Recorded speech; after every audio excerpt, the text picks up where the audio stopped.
First Contact and Subjugation, the Galactic Confederation vessel Eternal Dominance, drop out of hyperspace at the edge of the Sol system, its massive form eclipsing distant stars as it approached Earth. Commander Vexnar of the Luthian species stood on the bridge, his iridescent scales rippling with anticipation as the blue-green planet appeared on the main view screen. "Another primitive world to bring into the fold," he remarked to his executive officer, Trill. "Preliminary scans?" Trill, a slender Mavorian with 6 delicate arms and translucent skin, consulted her data terminal. Predominantly water-based planet, oxygen-nitrogen atmosphere. Approximately 8 billion sentient bipeds at pre-FTL development stage. Classified as Tier 3 species according to Confederation protocols. Vexnar's mouthparts clicked together in amusement. Tier 3. Not even worth a formal diplomatic approach. Standard resource acquisition procedures then. "There is one anomaly in their development pattern," Trill noted, her voice tinged with scientific curiosity. "They could advance from basic industrialization to rudimentary space exploration in less than 3 centuries. That's unusually rapid evolution for carbon-based organics." "Interesting but irrelevant," Vexnar dismissed. "Prepare the demonstration strike. Target their largest military installation. The standard shock and awe protocol should suffice." Within minutes, the humans of Earth received their first confirmation that they were not alone in the universe, in the form of a devastating energy beam that vaporized the entire North American Eastern Seaboard defense complex. The message that followed on all broadcast frequencies was simple. Earth was now under the protection and authority of the Galactic Confederation. Resistance would result in further demonstrations of superior force. To the surprise of the Confederation observers, Earth's disparate nations unified with unprecedented speed. Rather than descending into panic or internecine conflict as most Tier 3 species did when faced with advanced civilizations, the humans formed a global emergency council within 48 hours. "Curious response," noted Trill, watching the encrypted communications they were easily intercepting. "Most species at this development stage fragment under pressure." Vexnar was less impressed. "It makes no difference. They have no technology capable of challenging us. Begin resource extraction in the designated zones." The Confederation's approach to newly discovered worlds was methodical and efficient.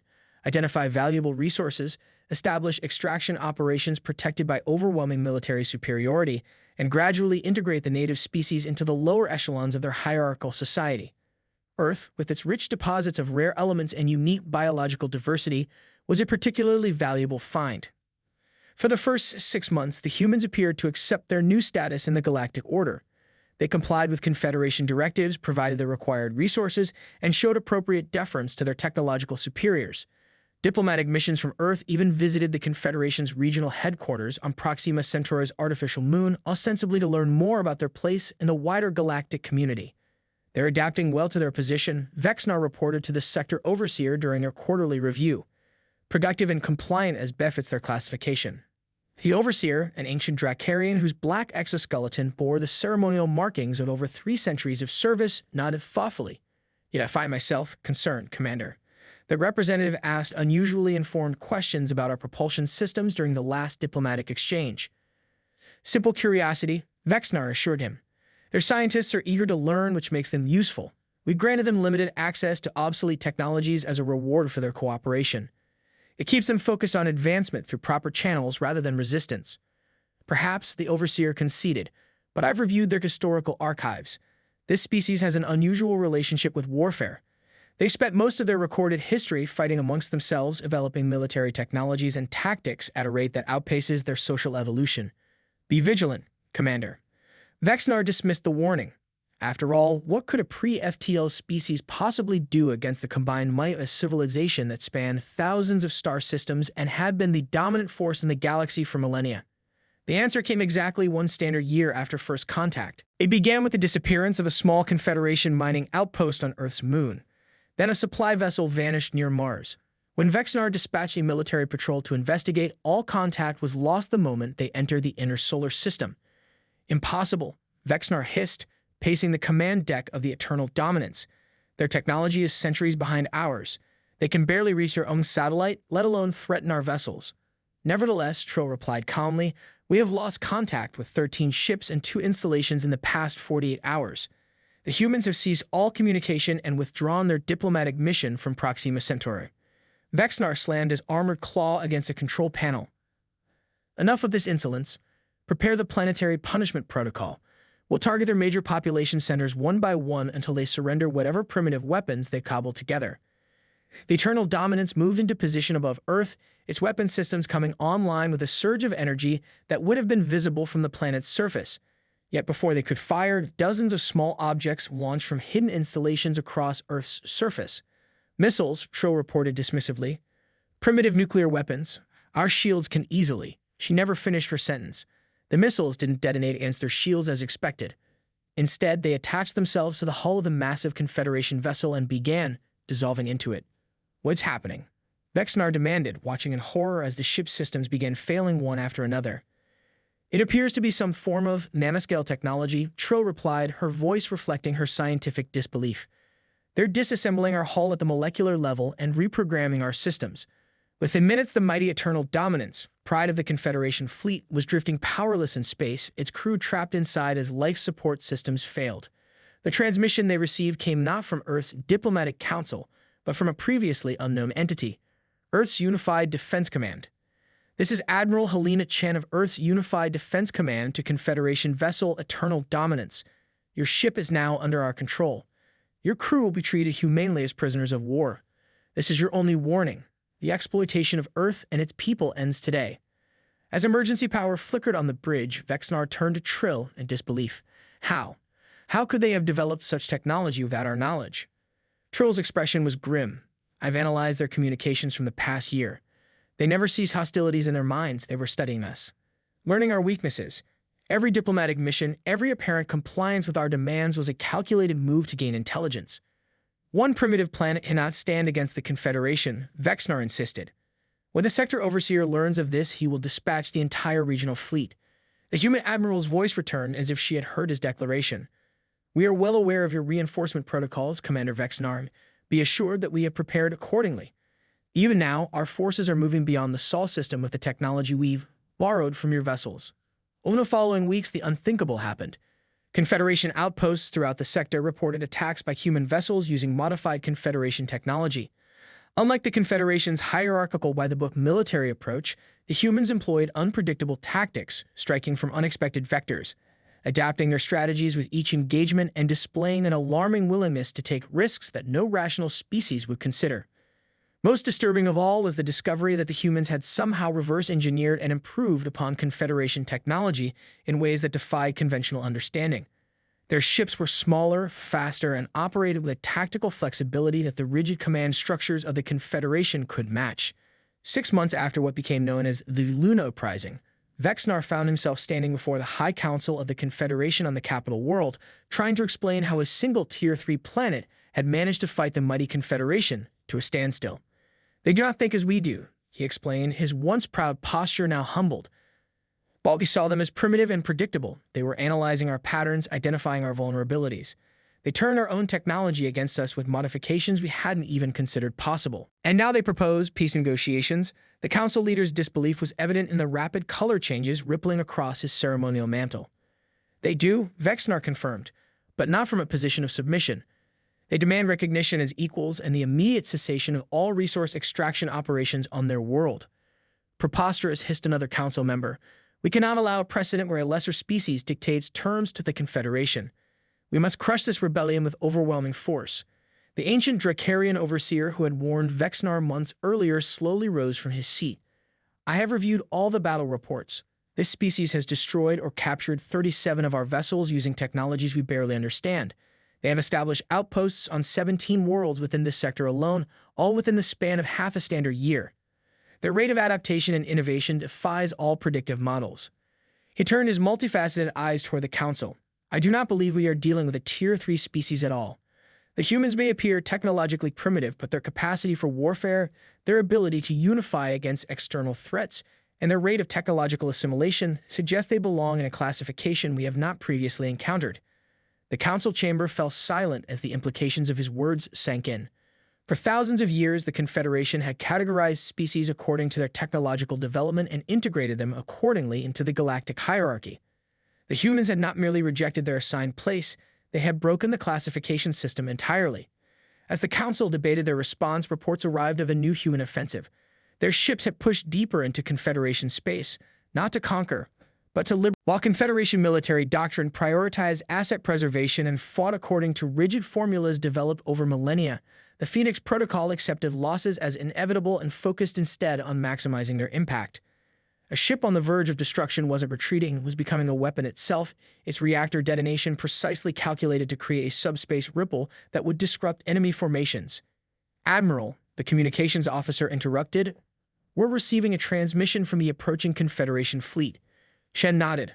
On screen, the view screen shimmered to life, revealing the imposing figure of Fleet Commander Oryx, a veteran Valkyrian warrior whose gray exoskeleton bore the marks of countless. Within minutes, the massive Confederation flagship, along with its escort vessels caught in the nanite cloud, had been effectively neutralized, their weapons and propulsion systems no longer responding to crew commands. Admiral Chen's voice came through on all Confederation frequencies. "Fleet Commander Oryx, your flagship and 14 support vessels are now under our control. The rest of your fleet is in disarray with 28% of your ships destroyed or disabled. I again offer you the opportunity to withdraw and avoid further losses." Oryx stared at the view screen in disbelief. The Confederation had ruled the stars for thousands of years. Their military protocols had been refined over countless engagements against dozens of species. Yet, in less than 2 standard hours, a fleet of primitive humans had reduced the mighty Confederation armada to a scattered, confused mess. "How?" he finally asked. "How have you achieved this level of technology so quickly?" Chen's expression remained neutral. "We didn't develop most of this technology, Commander. We simply looked at your technology differently. Your species has been the dominant force in the galaxy for so long that you've stopped innovating. You stopped imagining new applications for the tools you already have." She gestured to someone off-screen, and a holographic display appeared showing schematics of the nanite technology that had disabled the Confederation vessels. "This, for example, is based on the same technology you use in your medical repair systems. We just repurposed it. Similarly, our reactor detonation protocols use the same principles as your FTL drives, just with the containment fields deliberately miscalibrated." Oryx's mandibles clicked in shock. "You've weaponized our own civilian technologies?" "Of course," Chen replied matter-of-factly. "Humans have always been good at turning tools into weapons. It's an unfortunate skill we developed during millennia of fighting each other." The implications were staggering. The Confederation had always classified and restricted military technology, keeping it separate from civilian applications. The idea that everyday technologies could be repurposed as weapons of war had never occurred to them. Their society had been peaceful for too long, their military engagements too formalized and predictable. "Your terms?" Oryx finally asked, the fight gone from his voice. "The same as before," Chen said. "Recognition of Earth and its allies as sovereign entities, non-interference in our affairs, and open diplomatic relations as equals, not as subordinates." As news of the battle spread throughout Confederation space, reactions ranged from disbelief to panic. The species that had dominated the galaxy for millennia had been defeated, not once but repeatedly, by a civilization that had achieved spaceflight less than a century earlier. Most disturbing to the Confederation's military analysts was the psychological profile that emerged of their new adversary. Humans didn't think like other known species. They embraced chaos rather than order, improvisation rather than procedure. They viewed losses not as failures but as opportunities for creative sacrifice, and they adapted with frightening speed, learning for each engagement and implementing new tactics faster than the Confederation's rigid command structure could respond. In the wake of what became known as the Battle of Proxima Centauri, the Confederation Council convened an emergency session to reassess their approach to the human problem. "We cannot continue conventional military operations against this species," concluded the chief military strategist, a veteran of hundreds of campaigns. "Their Phoenix Protocol, as they call it, represents a fundamental paradigm shift in space warfare. They are willing to sacrifice ships and personnel in ways that our tactical doctrines cannot counter." "Then we must adapt," insisted one council member. "Develop new tactics, new technologies." "That would take decades," countered another. "The humans adapt after each engagement. By the time we implemented new doctrines, they would have already developed countermeasures." The ancient Dracarian who had first warned about humanity's potential spoke again. "Perhaps we have been asking the wrong question.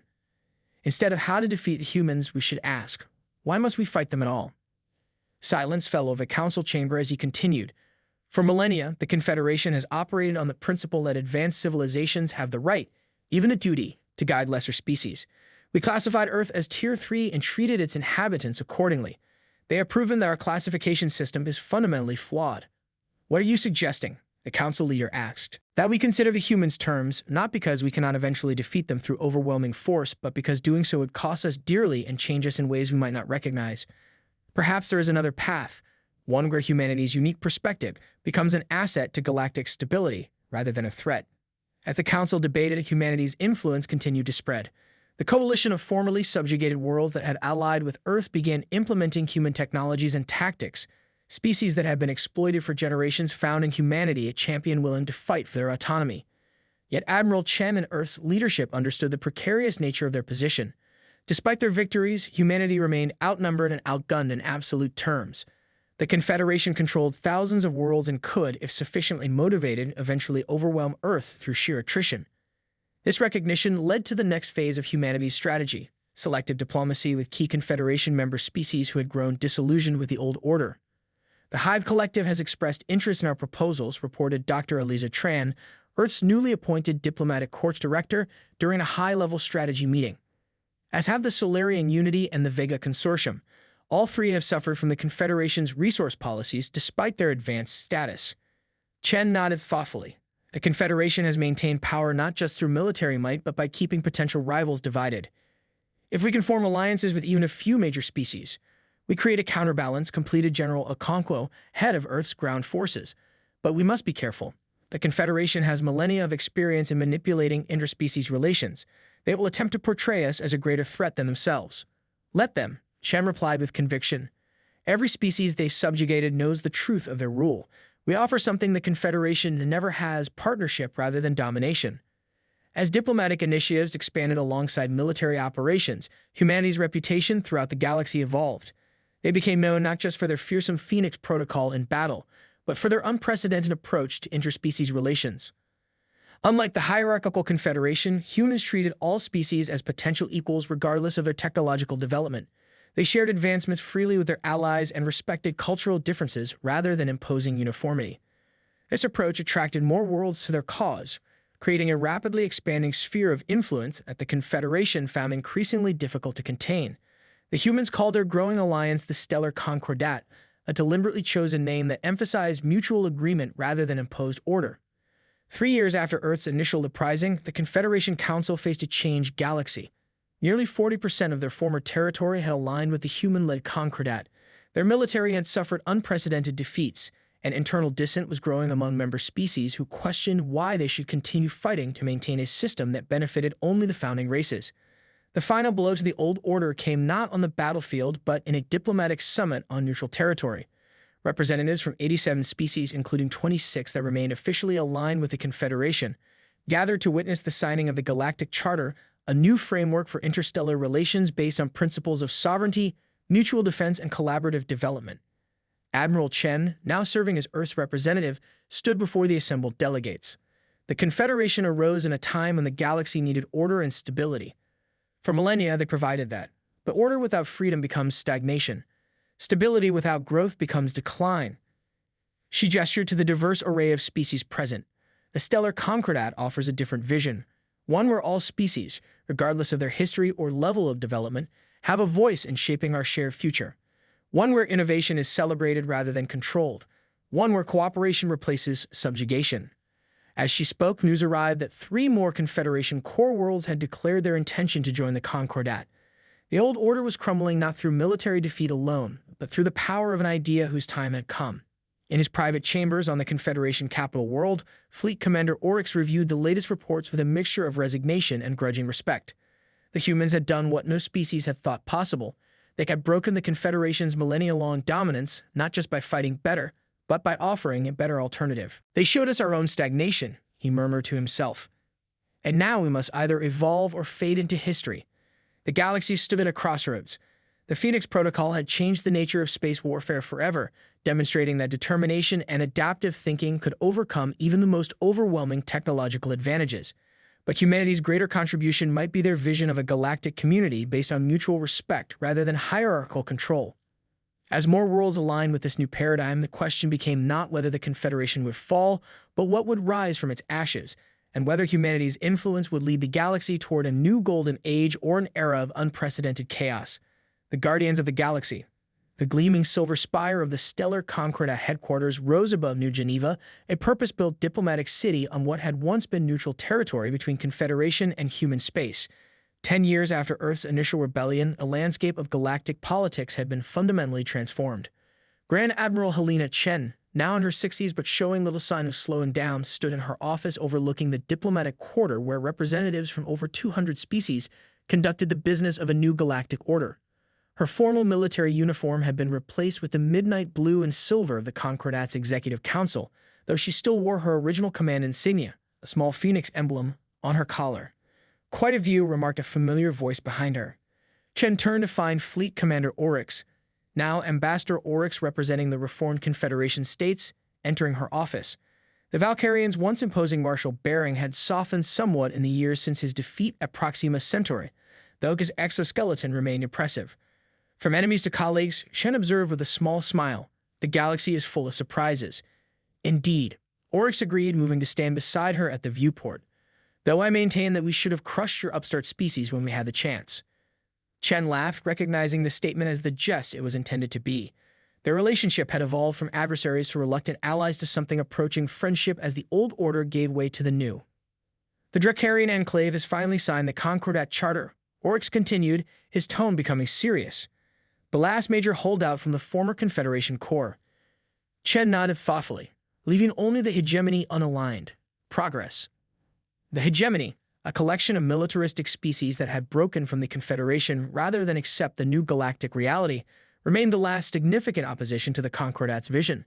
Led by the xenophobic Kreks, a species that had once been the Confederation's primary enforcers, the hegemony rejected the principles of cooperation and equality that formed the foundation of the new order. "They've been unusually quiet these past 6 months," Oryx noted.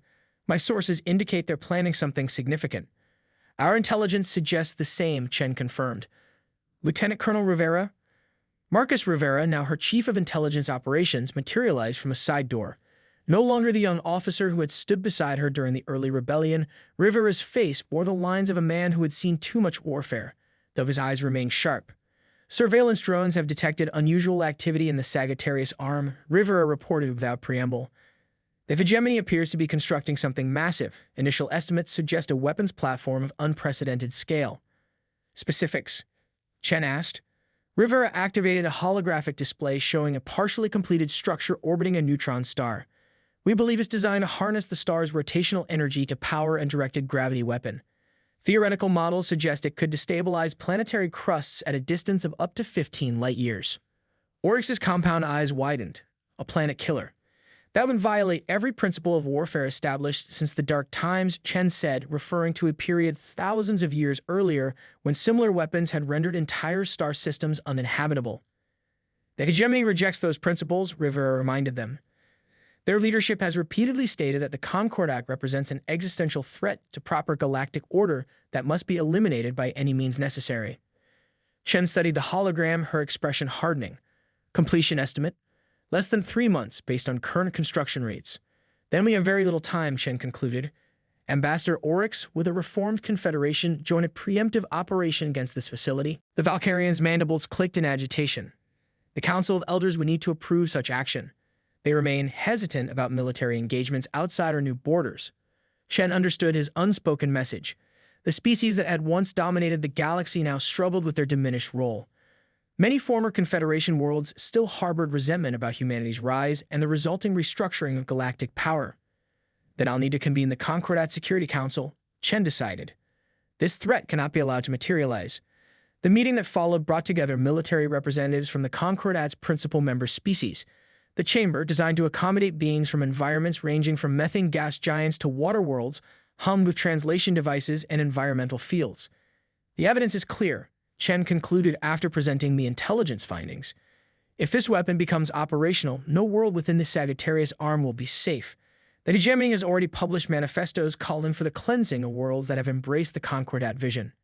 Admiral Skur of the Hive Collective, once reluctant allies of humanity and now full partners in the Concordat, vibrated her sensory appendages in agitation. The technology appears adapted from ancient Confederation theoretical research. Research that was abandoned precisely because of its potential for indiscriminate destruction. "Ironic," noted General Tuprel of the Solarian Unity, his crystalline form refracting light across the chamber. When humans first rebelled, the Confederation labeled them the dangerous species willing to use any tactic. Now we face true extremists. The debate continued for hours, with some representatives arguing for diplomatic approaches and others for immediate military action. Throughout, Chen observed a familiar pattern. The species that had suffered most under Confederation rule were the strongest advocates for decisive action, while former Confederation core worlds counseled caution. Finally, she rose to address them again. 10 years ago, Earth was a minor world exploited for resources by a galactic superpower. Today, we stand at the center of a new coalition that represents over 70% of known spacefaring civilizations. She paused, meeting the gaze of each representative. We achieved this not just through military innovation, but by offering a better vision for the galaxy's future. A vision where each species contributes according to their unique strengths and benefits according to their needs. The hegemony seeks to destroy that vision before it can fully take root. She activated a new holographic display showing the spread of the Concordat across the galaxy, a vast network of interconnected worlds that had chosen cooperation over domination. We cannot allow an extremist faction to threaten everything we've built. I propose a joint operation using our most advanced technologies and tactics to neutralize this threat before it becomes operational. After another hour of debate, the council voted. The resolution passed with an 83% majority, more than enough to authorize the most significant military action the Concordat had yet undertaken. Operation Lightbringer will commence in 72 hours, Chen announced. May we be worthy of the trust placed in us. As the representatives filed out, Ambassador Oryx remained behind. The hegemony will be expecting some form of response, he noted. They'll have formidable defenses in place, which is why we won't be using conventional tactics, Chen replied with a grim smile. The Phoenix Protocol has evolved since you first encountered it, Ambassador. Oryx's compound eyes narrowed. You're planning something unexpected. Always, Chen confirmed. It's what humans do best. The hegemony defense fleet surrounding the weapon platform was impressive by any standard. Over 100 capital ships arranged in concentric defensive spheres, with thousands of automated defense drones filling the gaps. Conventional military wisdom suggested that an attacking force would need at least 3 times their number to have any hope of breaking through. The Concordat strike force that emerged from hyperspace consisted of just 30 vessels. They sent a token force, Supreme Commander Vrax of the Krex sneered, watching from the command center of the hegemony flagship. Either a scouting party or a diplomatic gesture it can claim was a serious attempt. His tactical officer was less certain. Supreme Commander, I'm detecting unusual energy signatures from the human vessels. They don't match known weapons profiles. The humans are always tinkering with their toys, Vrax dismissed. Ready all batteries.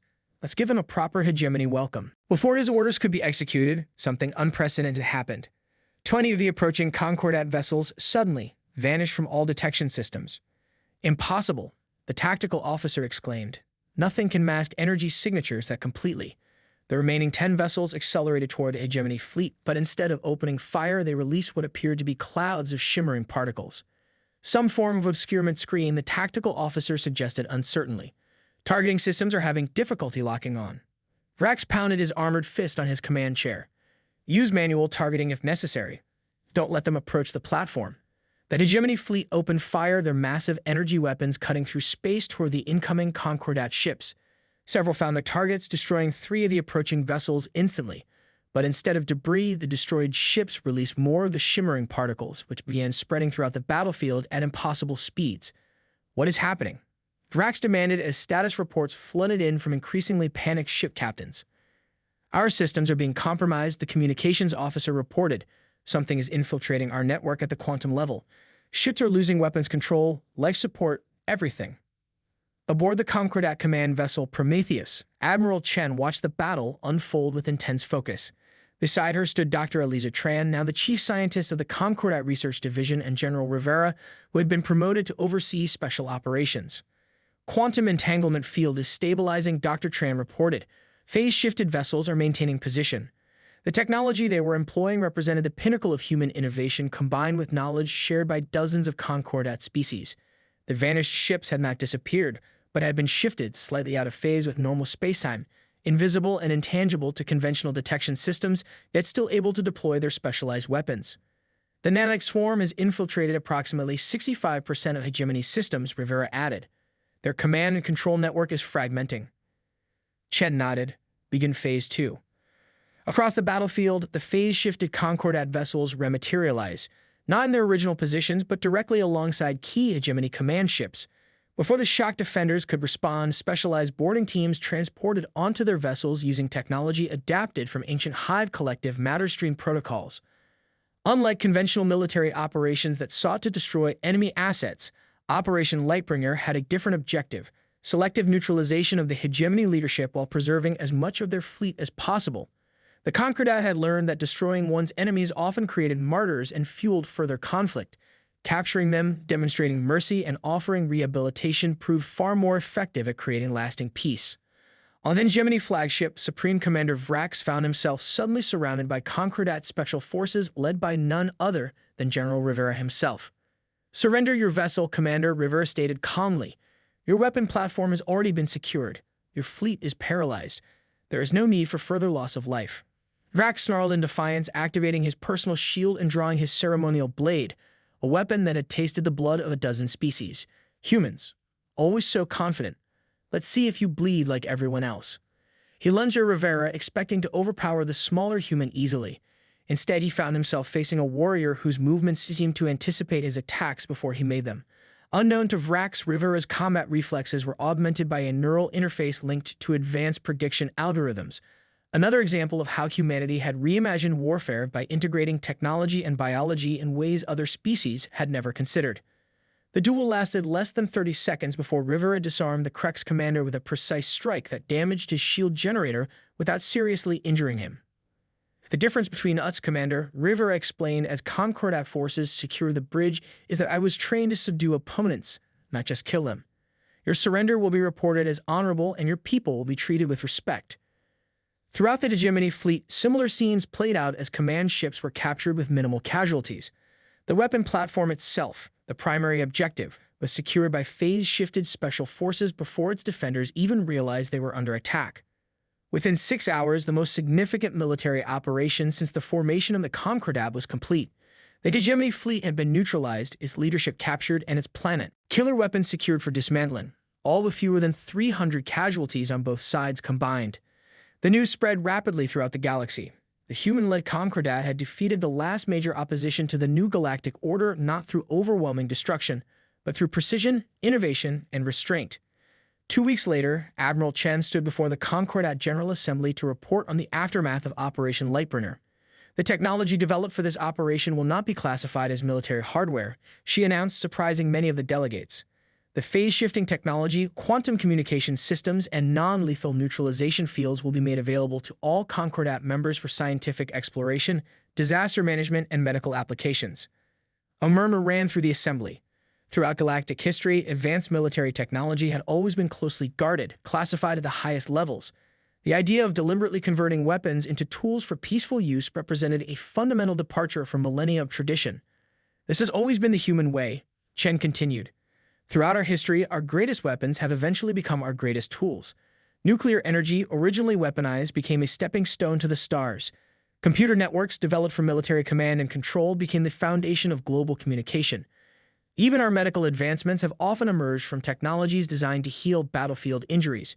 She gestured to the diverse array of species before her. "The Concordat was founded on the principle that we are stronger together than apart. That security comes not from dominating others, but from cooperation and mutual advancement. The defeat of the hegemony represents not just a military victory, but an affirmation of this principle."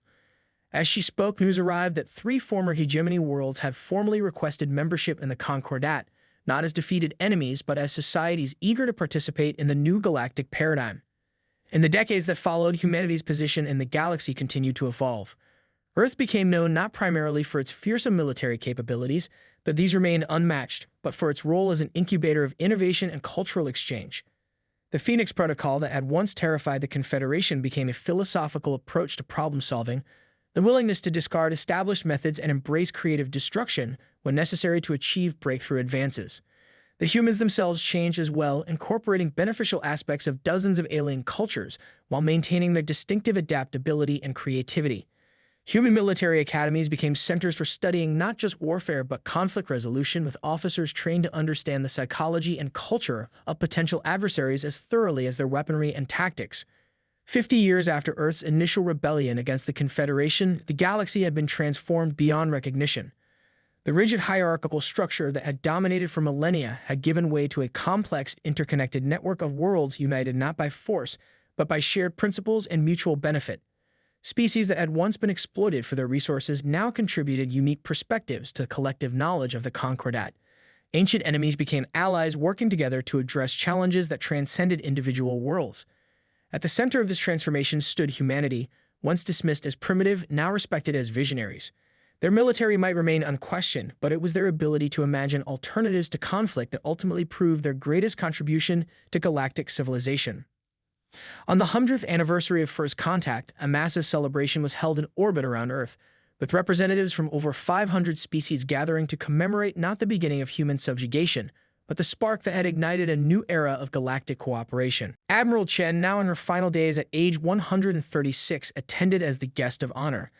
As the celebration reached its peak, a Confederation elder approached her, one of the few remaining who had witnessed the original contact. "I remember when we thought of your world as nothing but a resource to be exploited," the ancient being admitted. "How quickly you proved us wrong." Chen smiled, her eyes still sharp despite her advanced age. "We had good teachers in a way. Your arrival showed us what we didn't want to become. Sometimes the clearest path forward is illuminated by seeing where others have gone astray." The irony, the elder mused, is that the Confederation sought to maintain stability through control. The humans achieved it through its opposite, freedom and constant adaptation. "Not just humans," Chen corrected gently, gesturing to the diverse gathering around them. "All of us contributing according to our unique perspectives. That was always the point." As the celebration continued around them, the elder asked one final question. "What do you think the next century will bring?" Chen looked out at the stars, the same stars that had once seemed so distant and unreachable to her ancestors, now home to a civilization unlike anything those ancestors could have imagined. "Change," she replied simply. "Always change. But together, we'll find our way." Throughout the galaxy, the species that had once laughed at Earth's primitive military now slept peacefully, under the protection of the most feared and respected force in known space, not because humans had conquered them, but because humans had shown them a better way to live among the stars. Earth had transformed from galactic newcomer to guardian of a new order, not through domination, but through the most powerful force they had discovered in their journey to the stars. The radical idea that cooperation could be stronger than conquest, and that true security came not from imposing one's will on others, but from helping all to achieve their potential.